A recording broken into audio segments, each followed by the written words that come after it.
नमस्ते। राम्रो हुनुहुन्छ सर? आराम छ। हजुरको बजारप्रतिको धारणा सुनाउ न। धेरै पछि आउनुभयो। जति बजार लो लगाएको छ रिस्क कम हुन्छ। अब जति बजार हाई जाँदाखेरि हामीलाई इन्जोय त फिल हुन्छ, तर रिस्क बढेर जान्छ। यो कुरो चाहिँ ध्रुव सत्य नै कुरा होइन। तथापि मानिसहरू अब लोमा अलिक डराउँछन्। कन्फिडेन्स उहाँहरूमा थिएन होइन। तर बजारले यो ठाउँ लगाउँछ, यस्तो हुन सक्छ भनेर आफ्नो स्टाटसहरूमा चाहिँ लेखिरहेको छु, जुन मैले फेसबुकहरुमा लेखिरहेको छ बजारको बारेमा। म आफू बजारप्रति चाहिँ बुलिस सेन्टिमेन्टको मान्छे भएको नाताले पनि हुन सक्छ हैन। र बजारको अरु देशका बजारहरू चाहिँ माथि नै छन्, हामी चाहिँ धेरै तल पनि छौं। अब विभिन्न सिनेरियोहरु देखियो हिजोको दिनमा, तर त्यसलाई निमित्तान्न पार्दै आएको छ। सबै सुध्रिसकेको छैन, तर सबै सुध्रिसक्दाखेरि चाहिँ म बजार प्रवेश गर्छु भनेर ढिलो हुन सक्छ। त्यस्तो बेला बजार चाहिँ माथि नै हुन सक्छ हैन।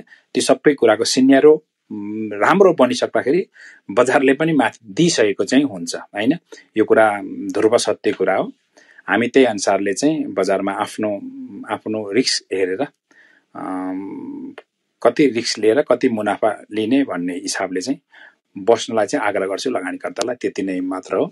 अब बजारको नयाँ ब्रोकर आउनु, नयाँ स्टक आउन खोज्नु हैन, एनआरलाई प्रवेश गर्न दिनु, अरु पनि कुरा आउँछन् होला। अब हेरौं यिनै चाहिँ बजारको लागि ट्रिगर हुन्छ कि भन्ने, ट्रिगर पोइन्ट यही नै हुन्छ कि भन्ने मेरो अनुमान छ। अब आउने बुललाई यही कुराले चाहिँ समातेर जान सक्छ जस्तो मलाई लाग्छ। अब बजेट भाषणमा आउने वित्तीय नीतिहरूलाई चाहिँ सरकारले लिएको वित्तीय नीतिलाई चाहिँ राष्ट्रिय बैंकले सघाउनु पर्छ हैन। कुन पार्टीको के पार्टीको भन्ने हुँदैन। स्वायत्त निकाय भए तापनि राष्ट्रिय बैंक सरकारकै हितको लागि सरकारले लिएको एजेन्डा अनुसार चल्ने हुनाले त्यो अनुसारले मौद्रिक नीति बन्छ जस्तो मलाई लाग्छ।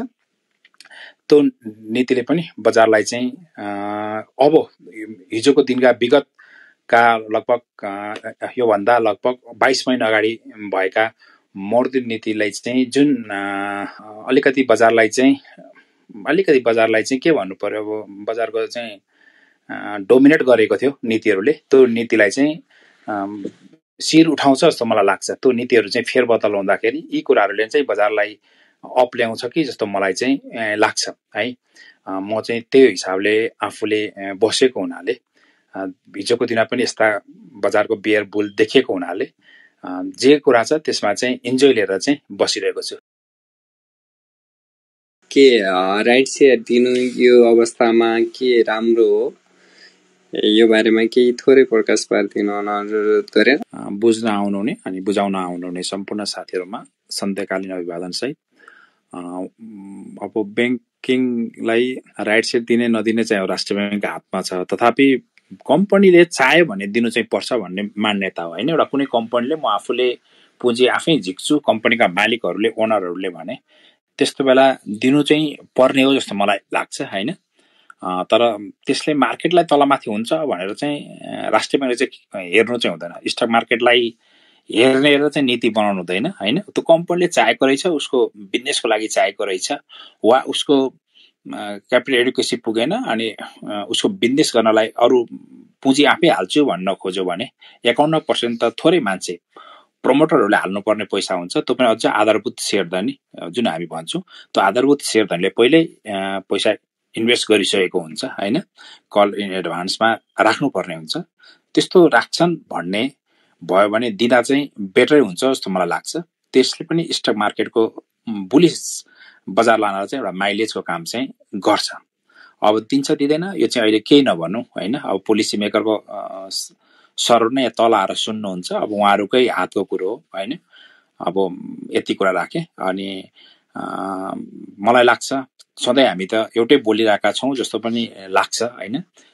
तपाईलाई कन्फिडेन्स बिल्डअप होस् भनेरै भन्न खोजेको। यस्तो बुल बियर यो मैले 20 वर्षको दौडानमा देखेको कुरै बोलेको हुनाले यो हाम्रो देशको स्टक मार्केटको लो पोइन्ट यही हो भन्न नसके तापनि हैन, तथापि बजारले बुल चाहिँ समाउन सक्छ। अब एउटा मानिसले यदि स्टक मार्केटबाट जो मान्छे चाहिँ ब्लास्टै प्यानिक हुन्छ वा आत्महत्यासम्म पुग्छ भने त्यो चाहिँ बजारको डाउनमा नगएर बजार बढिसकेपछि गरेको इतिहास चाहिँ छ हैन। भन्नको मतलब लोको डाउनमा अझै लो जान्छ भने सबै शेयर बेच्ने अनि बजार चाहिँ माथि फिर्किदियो भने त्यस्तो मान्छे चाहिँ अति प्यानिक हुन सक्छ। त्यसकारण बजारले कुनै सिनेरियोबाट अप ट्रेन्ड लगाउन सक्छ है भनेर चाहिँ मैले 2-4 महिनादेखि नै यो तपाईहरुलाई भलाकुसारी गरिरहेको चाहिँ छु। कारण यति हो कि थामिदाखेरि बजारले हाम्रो सम्पूर्ण कुरा हाम्रो देशको हिसाब हेर्यो भने त्यस्तो कुनै पनि सेक्टरको सेचुरेसन भएको छैन हैन। र तेस्रो विश्वयुद्ध हुने सम्भावना मैले देखेको छैन हैन। तेस्रो विश्वयुद्ध नभएपछि यी क्षेत्रीय रूपमा भएका युद्धहरूले केही इफेक्ट गरे पनि त्यसको इफेक्टहरु चाहिँ कम हुँदै हुँदै जाने, बढेको ब्याज घट्दै जाने यो सिनेरियो आउँदाखेरि बजारले कुनै पनि बेला बजारले अपट्रेन्ड समाइदिन सक्छ जस्तो मलाई चाहिँ लाग्छ। तथापि अपट्रेन्ड नै समाति सकिसक्यो भन्न चाहिँ हामीले अहिले पनि मिल्दैन। अब टेक्निकलका धेरै हेर्ने भए 2050 नेप्से कटेपछि चाहिँ हामीले भन्न सक्छौं बजारको यो अपट्रेन्ड समाइसकेको हुन सक्छ भन्न चाहिँ सकिन्छ हैन। यो हिसाबले हेर्ने भए हाम्रो फन्डामेन्टली रूपमा चाहिँ ब्याज दरहरु घट्दै गएको अनि शेयर लोन गइरहेको अनि अरु व्यापार नहुँदा पनि मानिसहरु चाहिँ स्टक मार्केटमा आइरहेको र मास पार्टिसिपेट भइरहेको, नयाँ ब्रोकरहरु पनि आइरहेको, नयाँ ब्रोकर सँगसँगै नयाँ बिजनेसहरु पनि आउने हुनाले बजार चाहिँ कुनै पनि बेला अप ट्रेन्ड लगाउन सक्छ जस्तो मैले देखेको चाहिँ छु हैन। त्यो मेरो अनुमान नमिल्न सक्छ। म त्यो अनुमानको हिसाबले म आफू चाहिँ बजारमा रहेको छु। यति नै कुरा राख्छु। मेरो आफ्नो रणनीति र तपाईको रणनीतिहरु, तपाईले लिन चाहेको रिवार्ड, मैले लिन चाहेको रिवार्डहरु नमिल्न सक्छ। तर समग्र मार्केट चाहिँ यिनै कुरा हुन्छन् जस्तो मलाई लाग्छ। हस्, धन्यवाद। हुन्छ, थ्यांक यू सुभाष सर। केही धारणा राख्न दिपेन्द्र सरलाई आग्रह गरे। दिपेन्द्र सर नमस्ते। नमस्ते हजुर, नमस्ते सम्पूर्ण साथीहरुलाई। साथै बधाई छ हाम्रो अतिथि सरहरुलाई र इनफ्याक्ट थुप्रै हाम्रा साथीहरुले लाइसेन्स पाउनु भएको छ जो पुराना लगानीकर्ताहरु छन्, उहाँहरु सबैलाई बधाई छ। बधाईका साथै मेरो एउटा कुरा के छ भने मैले विगतमा के देखेको छु भने जो पनि नयाँ ब्रोकर बन्छन् नि हैन, उनीहरुले फेरि त्यो जुन हडल छ नि त्यो क्रिएट गर्न खोज्छन्। कस्तो क्रिएट गर्न खोज्छन् भने अरु नयाँ ब्रोकर इन्ट्री नगरोस्। ओपन इन्ट्री ओपन एक्जिटको कुरा हाम्रो राजकुमार दाइले भन्नुहुन्थ्यो 34 नम्बरको, उहाँले नै भन्न थाल्नु भयो हैन 50 इज मोर देन इनफ हैन। किन यस्तो मात्र आफू कमाउने दुनिया नकमाउने जस्तो कुरा गर्दा मलाई अचम्म लाग्छ हैन। थुप्रै व्यापारहरु छन् हैन, मात्र दलाली एउटा व्यवसाय छैन। र म त इनफ्याक्ट के भन्न चाहन्छु भने 10 किता सम्म कसैले किन्छ भने त्यसलाई कमिसन फ्री गरिदिनु पर्छ, नेप्सेबाट पनि र तपाईको दलालहरुको तर्फबाट पनि। किनभने उहाँहरु त गरिब हो नि, न्यू इन्ट्रेन्ट हुन्, उनीहरुलाई 10 किता वालाहरुलाई हैन अलिकति सपोर्ट चाहिन्छ। सो उनीहरुलाई हामीले त्यो सपोर्ट चाहिँ प्रोभाइड गर्नुपर्छ। यदि हामी साँच्चै एउटा सबै जनाले मार्केटको हित र विकासको बारेमा सोच्छौं र जहिले पनि मलाई अचम्म के लाग्छ, हामी इन्टरनेशनल स्ट्यान्डर्डको बारेमा कुरा गर्छौं तर इन्टरनेशनल स्ट्यान्डर्डलाई लागू गर्न कोही पनि नचाहने। जसरी open entry open exit international standard हो, मेरो हैन हैन। एफआईए एफपीआई एसपीआई सबै इन्टरनेशनल स्ट्यान्डर्ड हुन्, मेरो हैन हैन।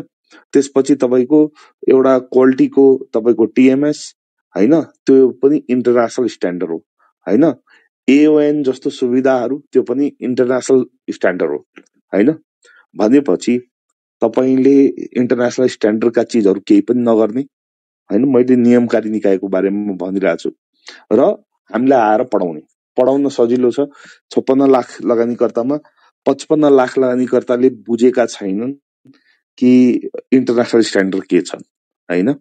सो के गर्छन् भने 55 लाख लगानीकर्तालाई बेवकुफ बनाउन सजिलो हुन्छ भनेर एउटा झुट यति स्ट्रङली बोलिन्छ कि मान्छेहरुलाई त्यो सत्य जस्तो लाग्छ। मलाई यो अचम्म लाग्छ। इन्टरनेशनल स्ट्यान्डर्डको नाममा हाम्रो लगानीकर्ताहरुलाई ठगिएको छ हैन, हाम्रो शोषण गरिएको छ र त्यो शोषणबाट हामी बाहिर निस्किन आफै पर्छ। कोही अरु आउनेवाला छैन, कोही विदेशी आउनेवाला छैन, कसैले हामीलाई यो शोषणबाट निकाल्ने छैन। सो हामी आफ्नो लागि आफै लड्नुपर्छ र आफ्नो आवाज आफै उठाउनुपर्छ हैन। सो मैले यही भनिरहेको छु, सबै साथीहरुले हैन, जिरो ब्रोकरेजको पनि सिस्टम छ इन्टरनेसनल स्ट्यान्डर्डमा, जहाँ तपाईँले यदि ब्रोकर र तपाईँको बिचको अन्डरस्ट्यान्डिङ हुन्छ भने उसले तपाईँलाई ब्रोकरेज फ्री गर्ने वा तपाईँसँग नेगोसिएट गर्ने, मोल भाउ गर्ने, हैन, यो पनि तपाईँको इन्टरनेसनल स्ट्यान्डर्ड छन्, हैन। भनेपछि हामीलाई शोषण गरिने इन्टरनेसनल स्ट्यान्डर्डहरू हामीलाई बुझाइयो, हैन, तर हामीलाई सुविधा दिने, हामीलाई फाइदा गर्ने इन्टरनेसनल स्ट्यान्डर्डहरू हामीलाई बुझाइएन, हैन। सो मैले फेरि भन्छु, सबैले एडभोकेसी गर्नुपर्छ, ओपन इन्ट्री ओपन एक्जिटको, एउटा राम्रो टिएमएस सिस्टमको, एउटा फुल प्रुफ र एउटा स्ट्रङ तपाईँको हाम्रो नेटवर्किङको, र फेरि त्यसपछि गरिबहरूलाई सघाउन 10 कित्तेहरूलाई हामीले फ्री गर्नुपर्छ तपाईँको कमिसन, साथै तपाईँको इन्टरनेसनल स्ट्यान्डर्डहरू तुरन्तै लागू गरिनुपर्छ। त्यसमा स्टक स्प्लिटहरूको पनि कुरा छन्, त्यसमा डेरिभेटिभ मार्केटको पनि कुरा छ। सो यो सबै काम हामी सबैले, हैन, चाहे त्यो कोही मान्छे दलाल भयो वा भएन, हैन, मान्छेहरूको स्ट्यान्डर्ड एउटै हुनुपर्छ, मेरो त्यति आग्रह छ है। जहाँसम्म मार्केटको कुरा छ, मार्केटको कुरामा मेरो धारणाहरू तपाईहरुलाई स्पष्ट थाहा नै छ, विभिन्न मिडियामा मैले बोलेकै छु। मार्केट जति स्ट्रङ छ अहिले, त्यो मैले कोरोना कालमा त्यति स्ट्रङ देखेको थिएँ कि अब आउने दिनहरू हाम्रो यस्तो राम्रो हुनेछ। सो मैले त्यही समय अहिले पनि देखिरहेको छु कि तपाईको लिक्विडिटी बढेछ, कुनै सेक्टरमा लगानी गर्ने अवस्था छैन। तपाईको बैंकहरूले व्यापारीहरूसँग पैसा फिर्ता मागिरहेछ, किनभने सबैको जुन वर्किङ क्यापिटलमा लगानी छ त्यो 25% भन्दा माथि छ। अर्कोतिर तपाईको घर जग्गावालाहरू त्यसै मरेका छन्, 30% को नियम छ, किता काट खुल्यो कतै भन्छ, कतै खुलेको प्र्याक्टिसै भएको छैन, पैसा नदिकन कामै हुन्न। भ्रष्टाचारले पुरै देश लिप्त भएको छ र त्यो भ्रष्टाचारबाट हामी कसरी निस्किन्छौं त्यो हामीहरूले सोच्नुपर्ने विषय छ। किनभने मैले फेरि भने, एउटा शेयर बजार मात्र एउटा डाइमेन्सन होइन, हाम्रो डाइमेन्सन भनेको देश राम्रो भयो भने हामी राम्रो हुन्छौं, भोलि देशै नरहे हामी कहाँ रहन्छौं भन्ने कुरा हो।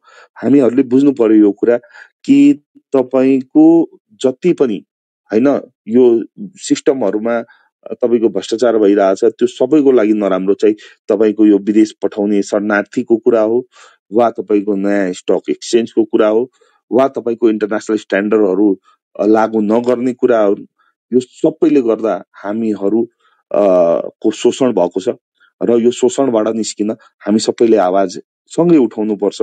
कसैले एकातिर बोल्दिन्छ, कसैले अर्कोतिर बोल्दिन्छन्, हैन।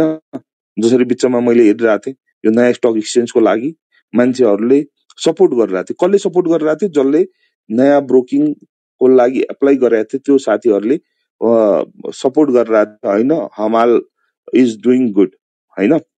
तर हमाल is doing good or not तिनीहरूलाई पनि थाहा छ, किनभने एउटा मान्छेको तेल लगाएर कोही मान्छे धनी हुनेवाला छैन नेपालमा।